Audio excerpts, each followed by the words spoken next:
Le damos la bienvenida aquí en Informativo Sarandí al intendente de Canelones, Francisco Legnani. Bienvenido. ¿Qué tal? Bueno, muy buenos días, muchas gracias por la invitación. Fue noticia porque lo robaron. Sí, la mañana del sábado nos ausentamos unas horas a un velorio y llegamos y nos encontramos con toda vuelta y la sensación es de mucha angustia, ¿no? Capaz que no tanto por lo material en sí, porque si uno se pone a pensar, fue un televisor, un par de garrafas y algo de ropa y un reloj. Y bueno, con el correr de los días y del tiempo iremos reponiendo las cosas, pero la sensación de que entraron a tu casa es espantosa. Y sí. Bueno, la policía la verdad que ha trabajado en todas estas horas y bueno, veremos. Pero Uno puede decir, es el colmo, roban la casa del intendente, ¿qué esperamos para y bueno, robar? el intendente es un vecino más también, ¿no? Sí. Es un vecino más. Me tocó a mí, le podía haber tocado al de al lado. La casa del intendente, hay que arriesgarse también, sí. ¿No? La diferencia es que eso es noticia porque es la casa del intendente. Pero claro, ¿y cómo no va a ser noticia? Es noticia. Pero bueno, le podía haber tocado al vecino al lado, nos tocó a nosotros, y bueno, vamos a reforzar un poquito el tema de la seguridad, alguna medida que no habíamos tomado hasta ahora la vamos a tomar en casa. Y bueno, eso a nivel personal. A nivel personal. Cultura estadística más. La verdad, sí, uno más. Pero ayer nosotros teníamos marcado una reunión con el Ministerio del Interior, con Jefatura de Canelones. Nosotros tenemos muchos temas en común con Jefatura y les pedí que me los pasaran los datos por escrito, pero me explicaban que en Canelones en el último año bajaron todos los delitos, incluso vigiato y estafa, que a nivel país subieron, y fuimos noticia también en Canelones por una vigiato de 60 y pico de ovejas que robaron en Cerrillo. Sí. Que la vigiato es un problema en Canelones, hasta la vigiato bajó en Canelones el último año, cifras que bueno, que la verdad que son muy buenas, más allá del trago amargo de lo personal. ¿Qué le permite a Canelones el acuerdo alcanzado en el Congreso de Intendentes con el Poder Ejecutivo, en la práctica? Fue un muy buen acuerdo porque, siempre uno aspira más, ¿no? Nosotros veníamos 2 periodos atrás de un fondo metropolitano de 125 millones de dólares, donde Canelones obtuvo 25, pero veníamos de un periodo del último anterior, donde ese fondo se había discontinuado, y se había generado un fondo de asimetría de 20 millones de dólares para todo el país. Bueno, ahora se generó un fondo de 80 millones de dólares, absorbiendo los 20 del periodo anterior y agregando 60 más, donde 45 se van a distribuir entre Montevideo y Canelones y 35 en el resto del interior. Ahora las intendencias van a buscar los mecanismos de cómo repartir esa cifra.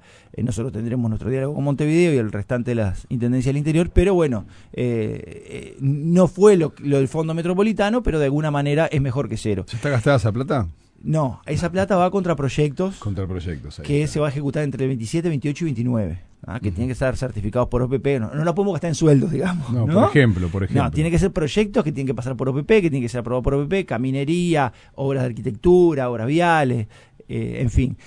Y el otro componente importante de este acuerdo fue el llamado Fondo de Desarrollo del Interior. Salvo Montevideo, es un monto de 70 millones de dólares que se destina a nivel país para obras en todo el interior, pero que el 60% lo administra el gobierno nacional, aterriza en el territorio a través de los ministerios, y el 40%, contra proyectos también, administrados por las intendencias. Ese porcentaje era de 25% en el gobierno de Mujica, pasó a 33%, administrado por las intendencias. En el gobierno pasado, Luis Lacalle Pou, ese porcentaje pasó a un 60-40, 40 a las intendencias, y ahora llegamos a un 55-45. Fue un crecimiento progresivo. Que representa en el orden de los 50 millones de dólares en el quinquenio. O sea, no es más plata, se distribuye diferente. En lugar de que aterrice a través de los ministerios, ese 5% que nos acercamos va contra proyectos, pero administrado por las intendencias. Entonces, entendemos que fue un acuerdo importante, salimos muy satisfechos, duro, ustedes lo siguieron. Bueno, era llamativo ver al intendente de Canelones negociando con el presidente canario, ¿no? Sí, y espalda con el presidente del Congreso del Partido Nacional, ¿no? ¿De qué lado estaba Legnani? De las intendencias. Yo primero soy amigo de Yamatú, ¿no? De hace 30 años, fue profesor mío. Pero primero soy intendente de Canelones y tengo que pelear los mangos para Canelones. Claro. Y entonces estábamos... Él también estuvo sentado ahí. Y él también estuvo sentado ahí. Para Yamandú era importante este acuerdo. Él fue 10 años intendente. También cuando fue suplente de Marcos Carámbula concurrió al Congreso Intendente y siempre destacó lo que aprendió, lo que aportó y lo que valora el ámbito. Por tanto, era importantísimo también para Yamandú que en definitiva, en la última mañana, porque esto lo terminamos de cerrar en la mañana del anuncio, bien sobre el filo. Y ahí reconocemos nosotros un esfuerzo del Gobierno Nacional porque estamos en un marco, ellos ya lo han planteado, de restricción presupuestal, de un presupuesto modesto. Y bueno, y si no, el camino era el Congreso Intendente mandando su mensaje al Parlamento y el Ejecutivo mandando su mensaje al Parlamento, y ahí no sabíamos lo que podía pasar. Por tanto, la conclusión para nosotros es que fue un buen acuerdo. A propósito de este acuerdo y los dineros que se tienen que utilizar y en determinados rubros, ¿no? ¿Tiene que ver con el eje Giannatasio Avenida Italia, 8 de octubre, Camino Maldonado, el corredor de Ruta 5? ¿Pasa por ahí o están pensando en otra cosa? No, eso va por otro lado. La movilidad la estamos trabajando, sí, con el Gobierno Nacional, con el Ministerio de Transporte, nosotros y Montevideo. Ahí tenemos equipos técnicos trabajando ya en un diagnóstico, con la idea de tener los pliegos prontos antes de fin de año. Y son 2 ejes, 8 de octubre, Camino Maldonado y Giannatasio Avenida Italia. Generalmente se habla más del eje Giannatasio Avenida Italia, pero el otro cuello de botella tiene la misma dificultad. Claro. Solo por el eje Giannatasio Avenida Italia, en ómnibus entran y salen a Montevideo 16.000 personas. A eso hay que agregarle el auto. Y tenemos que buscar una solución que motive a la persona que llega en auto a que se baje del auto y que se suba al ómnibus rápido, al tranvía o a la tecnología o al aéreo. Tenemos 3 alternativas arriba de la mesa: un tranvía, un ómnibus rápido o un tren pero aéreo. Puede ser esa o puede ser alguna combinación de esas soluciones entre los 2 ejes. En eso está trabajando el Ministerio de Transporte con Montevideo y Canelones. Y bueno, y yo no opino sobre la tecnología, le voy a dar la derecha a los técnicos que saben. Lo que sí yo quiero correr es atrás de los plazos, que podamos llegar en tiempo y forma a tener los pliegos antes de fin de año, que podamos licitar sobre el inicio del año que viene y empezar la obra, ejecutarla y tenerla pronta. No admite más demora. Estamos hablando de 3 meses, 4 meses. Sí, claro. Pero están trabajando a buen ritmo. Ajá, eso del tren aéreo me llamó mucho la atención cuando se empezó a manejar, ¿no? Porque es un trabajo importante. Sí, ellos están cuando me lo presentaron, porque nosotros tuvimos una reunión con el Ministerio de Transporte y esa alternativa todavía no estaba arriba de la mesa, la presentaron unos días después. Entonces me la vinieron a presentar a Canelones porque yo no la conocía. Y yo utilicé ese tren en Porto Alegre y anda, funciona, hay que ver cómo. Lo que sí que hay que buscar, venimos muy atrás. Uno va a cualquier ciudad de la región, no, Europa no sé, pero en cualquier ciudad de la región están más avanzados que nosotros en términos de transporte. O sea, no precisamos ir al primer mundo a ver cómo funcionan en el área metropolitana. ¿Y vos personalmente cuál método preferís? Bueno, es que no, ahí yo repito, le voy a dar la derecha a los técnicos que están, los 3 organismos pusimos técnicos para analizar la alternativa, que ahí tiene que ser una combinación de, obviamente, a ver qué es lo que sale cada una de ellas, qué es lo mejor. No es solo la entrada y la salida, nos lo planteaba la gente a nosotros en campaña. Muy bien, vos me vas a poner una entrada y salida por Giannatasio, pero ¿cómo llego yo a Giannatasio? Hay que pensar en las alimentadoras también, donde ahí juegan las empresas de transporte. ¿Cómo hago yo para que la gente llegue a Avenida Giannatasio y se suba al tren o al ómnibus que lo acerque a Montevideo? Entonces es todo un desafío, no admite más demora. En Canelones nosotros tenemos una cuestión además, que es que nos aumentó mucho la población, crecimos un 13% de un censo a otro. En las zonas de los balnearios de Atlántida y Costa de Oro, la población se nos multiplicó por 2 y por 3 de un censo a otro. Nada hace pensar que eso se detenga. Y en la medida que nosotros resolvamos la movilidad, bueno, es razonable pensarse que la población va a seguir aumentando. Intendente, ¿y el saneamiento apura este crecimiento de la población, los exige apurar un poco más? Y bueno, y va atado con lo mismo, sí, ¿no? En el eje Ruta 5 se está trabajando en diferentes localidades que vienen del gobierno anterior. Nosotros le planteamos a OCE el saneamiento de nuestro principal balneario. Hoy tenemos emprendimientos, hoteles, edificios y demás que no podemos autorizar por la falta de saneamiento en Atlántida. La respuesta que obtuvimos por... ¿Hay que solucionar eso primero? Y claro, principio tienen las cosas. ¿Y cuánto lleva eso? Y ahora estamos trabajando con OCE para tener definido antes de fin de año, que es cuando nosotros pensamos ingresar a la Junta Departamental la solicitud de anuencia. Porque ¿qué es lo novedoso de esto? Es que, salvo en Montevideo, que el saneamiento le corresponde a la Intendencia, en el resto del interior le corresponde a OCE. OCE nos dijo que no tenía recursos para afrontar la demanda en Atlántida. Por tanto, nosotros vamos a hacer una solicitud de un fideicomiso a la Junta Departamental. Tenemos paño financiero. Nosotros, por fideicomiso, hoy tenemos comprometido el 13% de los ingresos de la Intendencia de Canelones. Necesitamos voluntad política porque tenemos 18 votos nuestra fuerza política y se requiere una mayoría especial de 21. Pero aparte depende de otros organismos. Y ahí nosotros lo que vamos a hacer es, vamos a solicitar ese monto que se va a determinar en los próximos meses, se lo vamos a transferir a OCE y OCE es quien ejecuta el saneamiento. Eso está acordado con OCE. Está acordado con OCE. Sí. También está acordado que después la Intendencia es quien va a recaudar la tasa, pero en principio para ejecutar la obra vamos a pedir nosotros los fondos de la Junta Departamental y se los vamos a transferir a OCE. Y ahí está trabajando el área de cobertura y lo que costaría. Todo esto todo esto se le planteó por parte del gobierno de Canelones a OCE antes de tener, no digo definido, pero es una alta probabilidad de que el hospital de la costa esté en el municipio de Atlántida. Por tanto, refuerza muchísimo más la prioridad de tener saneamiento en nuestro principal balneario. Salud Pública está definiendo por estas horas, nos dijeron que estaban terminando una serie de reuniones en Costa de Oro, porque hay otros balnearios que también solicitan el hospital en su balneario, para terminar de definir, pero bueno, la probabilidad es muy alta de que esté en ese municipio, por tanto es impostergable tener saneamiento allí. ¿Dónde queda sobre la Yanatacio directamente? Interbalnearia, ¿verdad? Perdón. Interbalnearia al norte. Interbalnearia al norte es lo que a priori se planteó el ministerio, después ante las solicitudes de vecinos de Floresta, Salinas y demás, están haciendo una valoración, pero bueno, es una posibilidad muy grande que esté en Atlántida, por tanto, repito, refuerza muchísimo más la idea de que tenemos que tener saneamiento allí.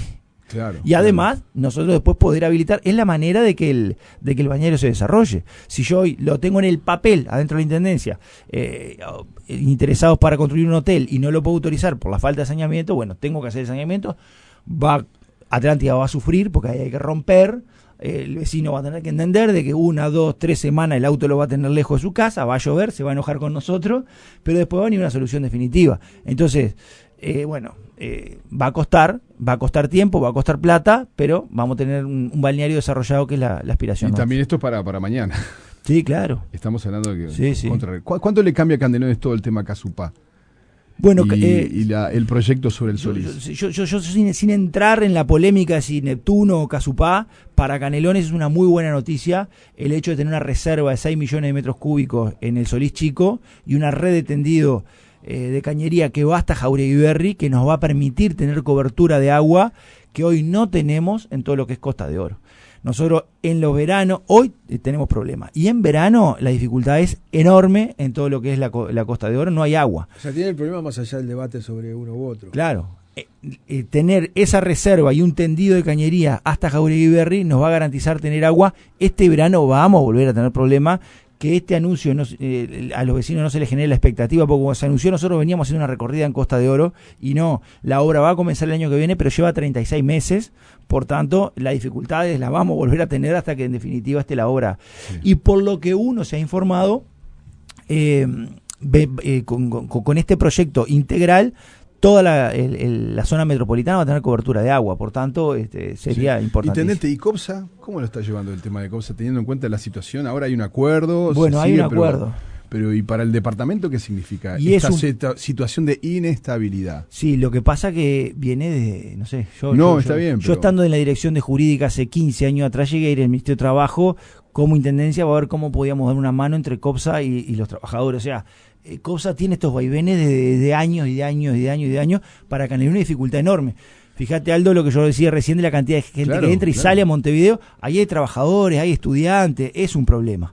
Ahora se llegó a un acuerdo. El tema que la experiencia lo que te demuestra es que esto va a volver a pasar y bueno, nosotros tenemos dentro del departamento una cantidad de subsidio importantísimo para el transporte dentro del departamento. Nosotros subsidiamos el boleto de jubilado, son con dentro 12 pesos, el jubilado viaja, fueron 750.000 boletos en el año pasado y 15 millones de pesos de subsidio del gobierno de Canelones. Boleto gratuito para embarazada, boleto gratuito para el acompañante de la persona en situación de discapacidad. La persona en situación de discapacidad viaja gratis, el acompañante no. Solo el año pasado fueron 50.000 boletos y un subsidio de 1 millón de pesos. El estudiante de la zona rural también, a los ómnibus, a las líneas no le es redituable el pasaje de la zona rural y fueron solamente el año pasado 4 millones de pesos de subsidio del gobierno departamental. Eso dentro del departamento. Después tenemos esta dificultad que es enorme. Como rúbrica final quería preguntarle a propósito de la situación del picudo rojo, porque realmente estamos asistiendo a una situación extrema en varios puntos del país, ¿no? Sí. ¿Qué están haciendo porque este es un rubro extra? Este es un rubro extra y a nosotros nos ha competido con una demanda que tuvimos en campaña, que fue la principal demanda, que es el tema de recoger las podas. Durante todo el año pasado tuvimos 28.000 solicitudes de recoger podas, las mismas que tuvimos en 2 meses de este año. Y a su vez, compitiendo tenemos 38 camiones abocados a ese tema. Y tenemos que combatir también el picudo rojo. Entonces nos ha significado un problema importantísimo. Este mensaje va para la gente de la costa, sobre todo, que todavía tenemos podas para atrás. Nos vamos a poner al día, estamos reforzando la flota, porque estamos trabajando en 2 frentes, el combate al picudo y a las podas. No quería terminar la entrevista sin decir una cosa respecto de Marcelo Sainz, que lo escuché muy atentamente hoy y ayer en la ponencia sobre crimen organizado. Él planteó una experiencia en Argentina, que es que cuando el Estado se retira, el narco avanza. En Argentina el Estado se retiró de la asistencia alimenticia en comedores y ahí avanzó el narco. Tenemos que abrir bien los ganchos y reflexionar sobre lo importante que es la presencia del Estado en la asistencia alimenticia. En Argentina eso está pasando muchísimo y es porque se replegó el Estado y el narco avanzó, nada más ni nada menos que con la asistencia alimenticia. Se está enquistando en algo tan elemental como es la comida de los gurises. También dijo que hay lugares donde el Estado no se retira y aún así el narco avanza porque el Estado actúa de manera errática. Aparece en presencia de un policía y no de un comedor o no de un médico, digamos, ¿no? Que la presencia del Estado también dijo que no es suficiente, es necesaria, pero no suficiente para que el narco no avance. Tenemos que tener un Estado no solamente presente, sino eficiente y cercano a los vecinos. Tal cual. No tiene nada que ver con Canelones, pero me quedó grabado a fuego de ayer y me generó muchísima preocupación. No, pero por ahí tiene que ver con iniciativas de Canelones. Tal cual. Nosotros tenemos muchísima presencia en términos de asistencia alimenticia, muchísima presencia. Pero bueno, a ver, nosotros le damos alimento a 25.000 personas por día en Canelones. ¿Y situación de calle? Tenemos 500 personas, más de 300 están en Las Piedras, el 60% proviene de un centro de reclusión, el 92% consume algún tipo de sustancia y el 79% de ese 92% consume pasta base. O sea, la situación es alarmante. Hay que arrancar por dar una solución a aquellas personas que salen de un centro de reclusión, porque el 60% cae en situación de calle. Y Intendente Leñani, gracias por haber estado en Informativo Sarandí. Será hasta la próxima. Muchísimas gracias por la invitación. Bueno, la entrevista con el Intendente de Canelones se la pueden volver a escuchar en las redes sociales de Sarandí, también en nuestro canal de YouTube Sarandí 690 OK.